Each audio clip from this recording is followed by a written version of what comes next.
Di 4 penjuru dunia Islam, dinasti-dinasti kecil bangkit. Meskipun kecil, mereka membawa cerita tentang perjuangan, ambisi, dan kehancuran. Dari gurun Afrika hingga dataran Persia dan Anatolia hingga Baghdad. Masing-masing memiliki kisahnya tersendiri. 1. Dinasti-dinasti kecil di Afrika. Di tengah padang pasir yang luas dan ganas, 2 dinasti kecil bangkit untuk menegakkan keimanan. Murabitun dengan semangat jihad dan keteguhan membuka jalan menuju kejayaan. Muwahhidun yang datang setelahnya mewarisi kekuatan dan memperbarui ajaran. Bersama-sama mereka membentuk sejarah yang tak terlupakan. Pada abad ke-11, sebuah kelompok kecil bernama Murabitun lahir di antara suku Berber Sanhaja di Sahara.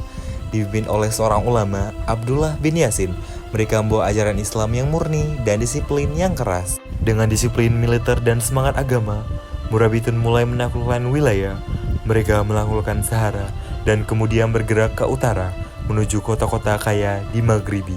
Pada tahun 1062, Murabitun mendirikan Marrakesh, kota yang menjadi pusat kekuasaan mereka.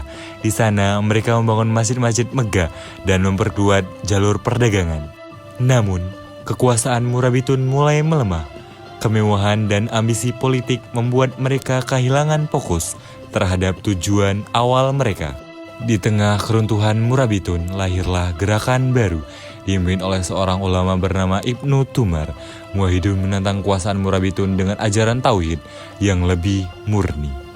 Dengan ajaran yang murni, Muwahhidun memulai perlawanan terhadap kekuasaan Murabitun. Mereka bergerak ke arah kota-kota besar seperti Fes dan Marrakesh, mengajak umat Islam untuk kembali pada ajaran yang benar. Akhirnya pertempuran besar meletus di Fes. Pasukan Murabitun yang dulu kuat, kini harus menghadapi gelombang semangat Muwahhidun yang tak terbendung. Setelah kekalahan besar di Fes, Murabitun mundur ke Marrakesh. Namun, kota ini juga akhirnya jatuh ke tangan Muwahhidun yang meruntuhkan tembok kekuasaan Murabitun. Dengan kemenangan Muwahhidun, mereka berhasil menyatukan wilayah yang luas dari Maghribi hingga Al-Andalus. Ibnu Tumar memperkenalkan reformasi Islam yang radikal dan menegakkan hukum Allah di seluruh wilayah yang mereka kuasai. Meskipun Muwahhidun kemudian runtuh, warisan mereka tetap hidup. Ajaran mereka tentang tauhid dan reformasi agama terus menginspirasi generasi berikutnya. Dalam padang pasir yang luas ini, 2 dinasti kecil telah menulis bab penting dalam sejarah Islam. 2. Dinasti-dinasti kecil di Turki. Pada abad pertengahan, Anatolia sampai sekarang dikenal sebagai Turki, sampai menjadi saksi berbagai peristiwa sejarah besar. Di tanah ini, beberapa dinasti kecil muncul dan berkembang, memainkan peran penting dalam pembentukan peradaban yang akan menjadi cikal bakal kekuatan besar di dunia Islam. Di antaranya ada dinasti Ghaznawiyah, Seljuk, dan Khwarizmi yang meskipun tidak sebesar kekuasaan sampai kekaisaran besar, namun memberi dampak besar pada wilayah ini. Dimulai pada akhir abad ke-10, dinasti Ghaznawiyah muncul di wilayah yang sekarang dikenal sebagai Afghanistan.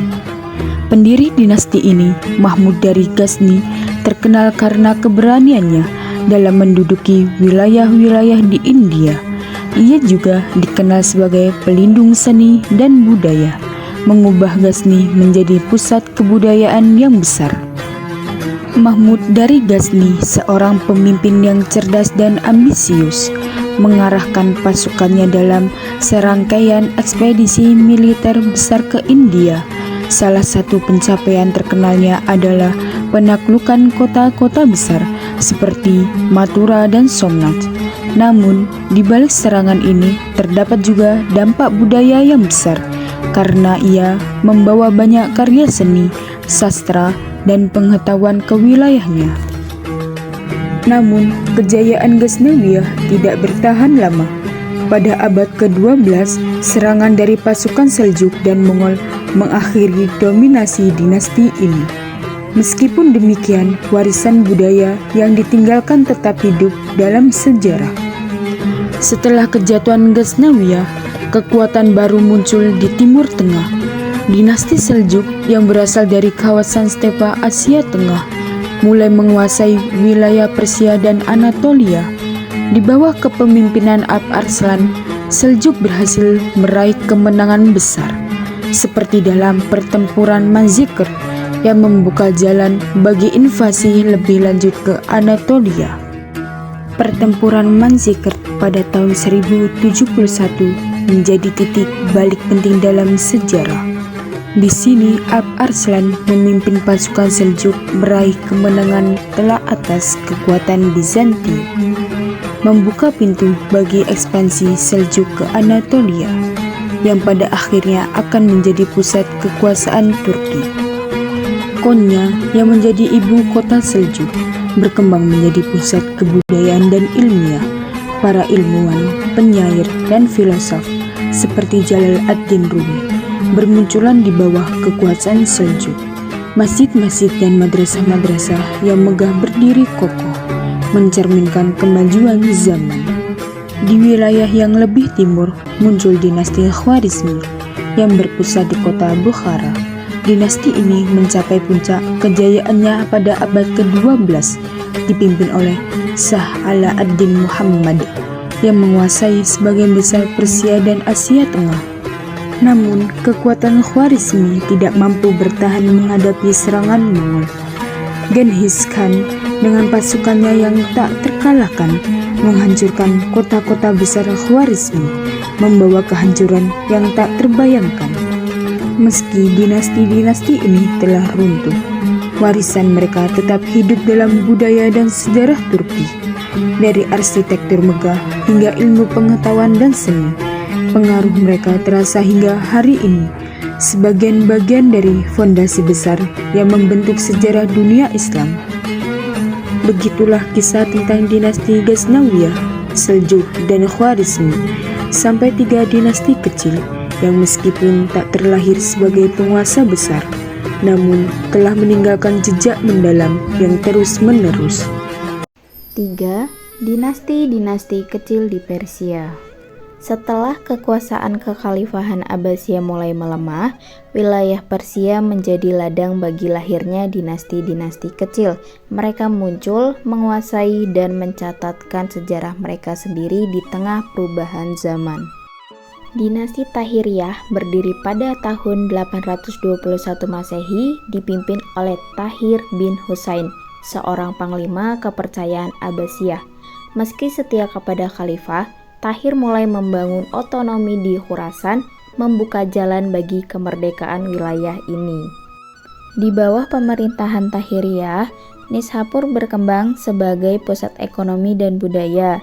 Dinasti ini dikenal akan stabilitasnya meskipun berada di bawah bayang-bayang Abbasiyah. Di tahun 861 Masehi, Yakub bin Laid as-Safar, seorang pandai besi dari Sistan, membangun dinasti baru, dinasti Safariyah. Dengan keberanian dan kecerdikannya, ia menjadi penguasa dan memperluas kekuasaan hingga wilayah Persia Selatan. Dinasti Safariyah dikenal sebagai kekuatan militer yang tangguh. Yakub memimpin pasukannya dalam banyak pertempuran untuk menguasai wilayah seperti Khurasan dan Fars. Dinasti Samaniyah berdiri pada abad ke-9 Masehi, merupakan salah satu dinasti Persia terbesar pada masanya. Didirikan oleh 4 bersaudara dari keluarga bangsawan. Samaniyah menjadi Bukhara sebagai pusat ilmu pengetahuan. Ismail bin Ahmad, pemimpin besar dinasti Samaniyah, dikenal karena kebijakan adilnya. Di bawahnya, ekonomi dan kebudayaan Persia mencapai puncaknya. Pada abad ke-10 Masehi, muncul dinasti Buaihi. yang didirikan oleh 3 bersaudara dari keluarga nelayan di Dailam. Dengan kecerdikan mereka, dinasti Buaihi berhasil menguasai Baghdad, pusat dunia Islam.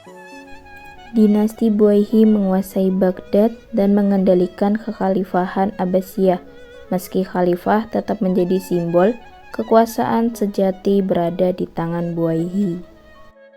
Meski tak bertahan lama, dinasti-dinasti kecil ini meninggalkan warisan yang abadi bagi Persia. Mereka adalah fondasi bagi kebangkitan budaya, ekonomi, dan politik di kawasan ini. Dinasti di dua sisi Baghdad, perebutan kekuasaan dan warisan budaya. Baghdad sebagai pusat dunia. Baghdad, mutiara peradaban Islam, berdiri megah di tepi sungai Tigris, sebuah pusat pengetahuan, perdagangan, dan kekuasaan. Namun, di balik keindahan ini tersembunyi intrik dinasti-dinasti kecil yang tumbuh di timur dan barat kota ini. Di timur Baghdad berdiri dinasti Tohiriyah, sebuah kekuatan yang lahir dari loyalitas terhadap kekhalifahan Abbasiyah. Mereka memerintah dengan kepandaian dan strategi, menjadi Nishapur sebagai pusat kekuasaan mereka.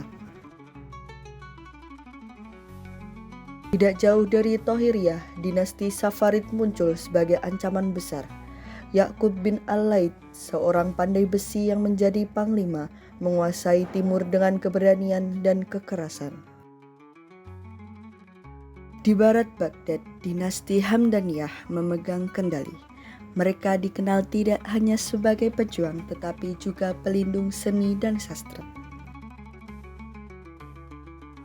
Namun, perjuangan Hamdaniyah tidak hanya melawan musuh eksternal. Dinasti ini harus menghadapi tekanan dari Khalifah Abbasiyah yang ingin merebut kembali kendali wilayah mereka. Di timur jauh, dinasti Samanid tumbuh sebagai kekuatan intelektual. Mereka menjadikan Bukhara sebagai pusat kebudayaan Persia dan Islam. Kekhalifahan Abbasiyah semakin melemah, tidak mampu mengendalikan dinasti-dinasti kecil yang tumbuh di sekitarnya. Baghdad, pusat dunia, mulai retak dari dalam.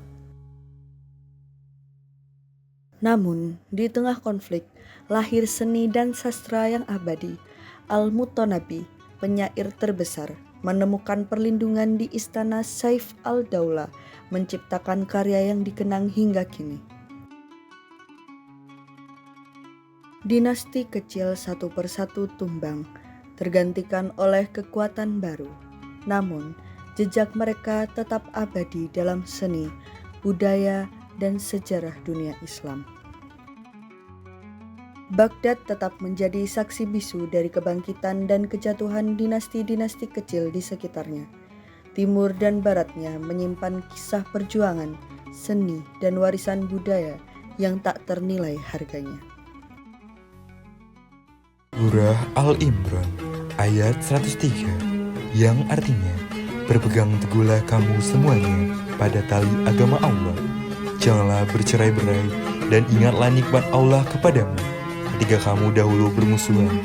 Lalu Allah mempersatukan hatimu sehingga dengan karunia-Nya kamu menjadi bersaudara.